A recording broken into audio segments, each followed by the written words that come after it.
primeiro lugar, é um prazer estar aqui nos seus estúdios da TV Câmara falando um pouco de saúde bucal. Na realidade, é um bate-papo, são dicas que nós vamos estar aqui nessa conversa para que você tenha uma melhor saúde bucal. Primeira coisa que a gente quer falar é sobre a cárie. A cárie é uma doença infecto-contagiosa e ela atinge milhões de pessoas no mundo, né? E como a gente pode evitar a cárie? Bom, para se ter cárie, a gente precisa de ter alguns fatores. E esses fatores eles precisam estar juntos, tá? O primeiro fator é que a gente chama de substrato, ou, né, o meio favorável, o meio necessário para a gente ter essa cárie. Mas o segundo fator é muito importante, que é o fator tempo. Ou seja, para a gente ter cárie, a gente precisa ter o substrato. Mas, doutor André, o que é o substrato? O substrato é o restinho de comida, o substrato é a placa bacteriana que se forma quando você não tem uma higienização boa, né? E o tempo é quanto tempo esse substrato, essa placa, esse restinho de alimento vai ficar na boca. Então, esses fatores vai desencadear uma desmineralização do dente. O dente vai enfraquecer e a cárie vai ser instalada, né?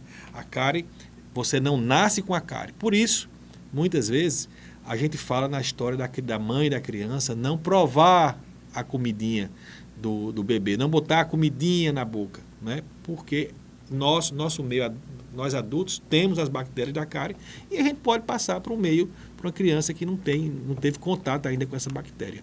A gente quer evitar esse contato, né? A gente quer postergar esse contato, que indubitavelmente ela vai ter no futuro. Mas como fazer para evitar?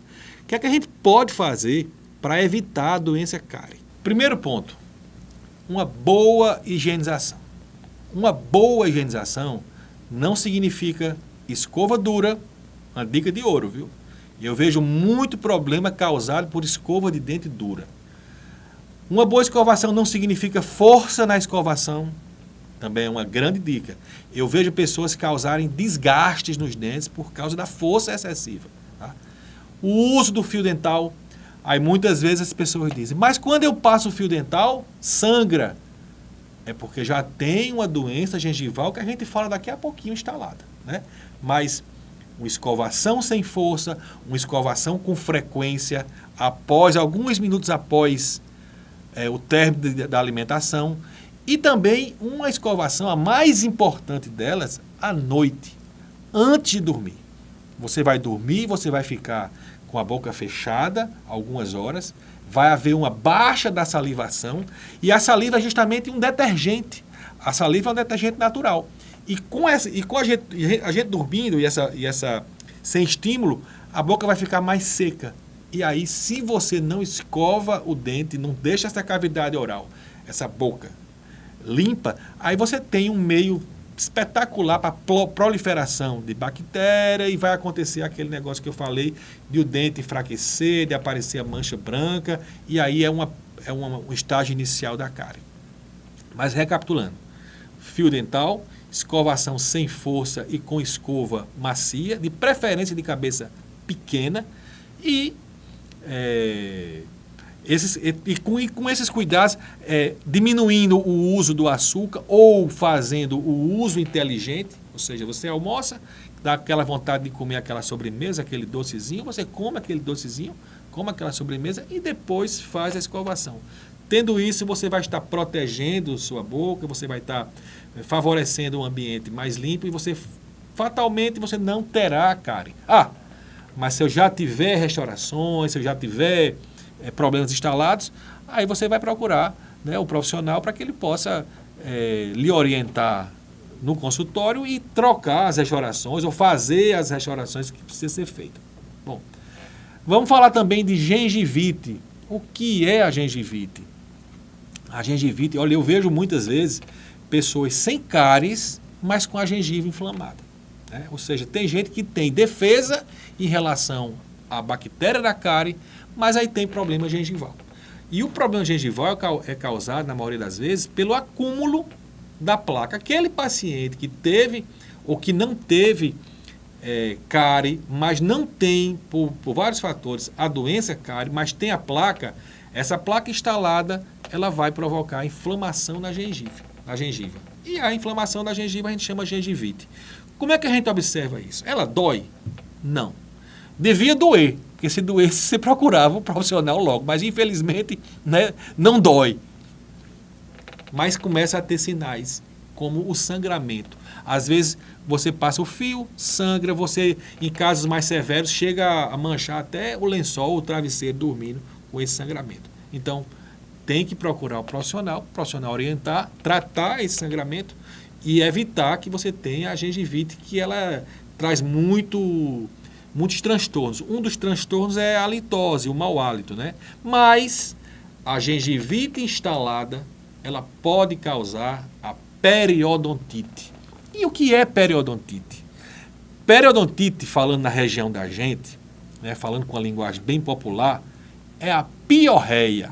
Né? Muitas pessoas conhecem a periodontite como piorreia. E como aparece a periodontite? A periodontite, ela é provocada, né, pela gengivite persistente. Aquela gengiva inflamada, aquela gengiva que não foi tratada, aquela gengiva que sangra, né, ela ficou lá muito tempo. Aquela placazinha que hoje chamam biofilme, aquela placazinha começa a calcificar. A era vira o cálculo. Antigamente chamava-se de tártaro.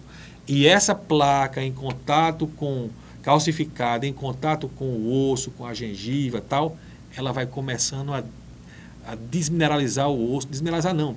Ela vai reabsorver o osso. O osso vai começar a perder estrutura, perder tamanho. Esse dente pode começar a ficar amolecido, né? E esse dente ficando amolecido, você vai terminar perdendo esse dente. O dente vai ficar mole na cavidade oral.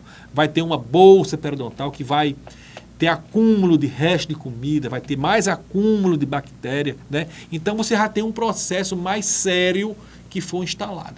Instalado por quê? Recapitulando. Falta de higiene, má escovação, falta de fio dental, provocou a gengivite. Essa gengivite evoluiu para uma periodontite e que, se não for tratada a tempo, ela pode causar, primeiro, ela vai causar amolecimento dos dentes, ela vai causar litose maior, né? Existe uma gengivite muito específica que a gente chama de guna, né? Gengivite úlcero-necrosante, né?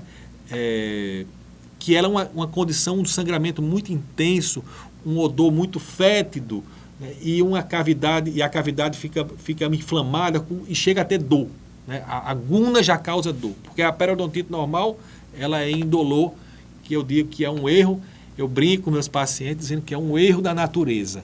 Se a gengivite e a periodontite doesse, o paciente procurava o profissional mais cedo e não chegava num estágio de que muitas vezes chega no consultório, no serviço público, já com dente com mobilidade. Quando o dente chega com mobilidade, não tem muita coisa que a gente possa fazer, né? Mas o nosso propósito é evitar que chegue dessa forma.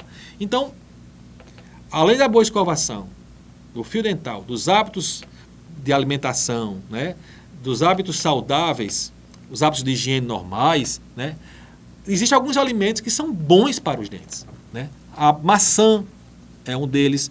A gente deve, em palestras nas escolas, a gente fala muito de evitar doces por doces. Ou seja, vai levar para uma escola, para o lanche da escola, leva um chocolate, leva uma bolacha recheada, leva uma maçã, leva uma banana, leva uma coisa mais saudável. E isso já é você, não só para a saúde bucal, mas para a própria saúde como um todo do indivíduo, né?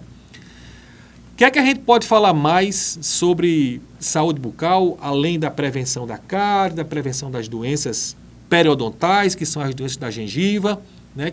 que é o sistema, que é o arcabouço, né? A gengiva dentro do sistema mastigatório. Vamos falar um pouquinho também de como você prevenir as doenças mais sérias, né? Existem determinadas patologias que surgem na boca e o papel do cirurgião dentista é identificar. Não cabe a gente tratar, né? Determinadas coisas a gente identifica e encaminha, mas a gente pode dar dicas, né? Se você tem, por exemplo, uma cárie, um dente que foi restaurado, que está quebrado, ou um resto radicular, que popularmente nós chamamos de caco, né? A gente escuta, a pessoa fala, estou com um caco. Então, o resto radicular, a gente tem que tomar muito cuidado para ver se esse resto radicular, esse caco, falando popularmente, não está traumatizando a língua, não está traumatizando a bochecha, né? E ferindo. Essa ferida, ela pode evoluir para alguma coisa mais desagradável. Então, a gente tem que tomar muito cuidado com isso. Fiquem atentos. Outra coisa, eu tenho uma prótese, que eu instalei essa prótese dentária, eu perdi alguns dentes, fiz uma prótese. E essa prótese está me machucando. Muito cuidado. Tem que, aonde você fez, no profissional que você fez essa prótese, você tem que dizer isso a ele. Não vá tentar resolver. Não vá tentar, muitas vezes eu já escutei história de o cara passar uma lixa na prótese, passar uma tesoura na prótese, uma ponta de faca. Não. Procure o profissional que você fez, o dentista que você fez, e relate, olha, minha prótese não está bem adaptada, né? Minha prótese não está, ela está me machucando. Então, ele vai resolver, vai ajudar você a resolver isso. Em hipótese alguma, você pode ficar com uma prótese que esteja machucando você, tá? Porque ela pode, não que ela vá, mas ela pode evoluir para uma coisa mais chata, mais desagradável, uma coisa mais séria, tá? Qualquer condição fora do normal que você tenha na boca, se não cicatriza em 10 dias, em uma semana, 10 dias, 15 dias, você tem que procurar o profissional de saúde, para que ele possa identificar. E se ele não souber tratar, ou ele não tiver, não souber dizer o que é, ele vai lhe encaminhar para um setor que vai lhe orientar, que vai lhe dar um diagnóstico, que vai solicitar algum exame, um exame de imagem, uma biópsia, alguma coisa desse tipo. Então é importante que você não guarde nada longe da normalidade, porque se tiver isso, você vai ter problemas futuros, e quando esse problema aparecer, já vai ser coisas mais chatas de se resolver. Agora eu fiz questão de dar uma geral em saúde bucal, né, que são problemas que a gente vê mais comumente nos consultórios, para que vocês tenham uma noção. É isso aí, um grande abraço e obrigado pelo convite.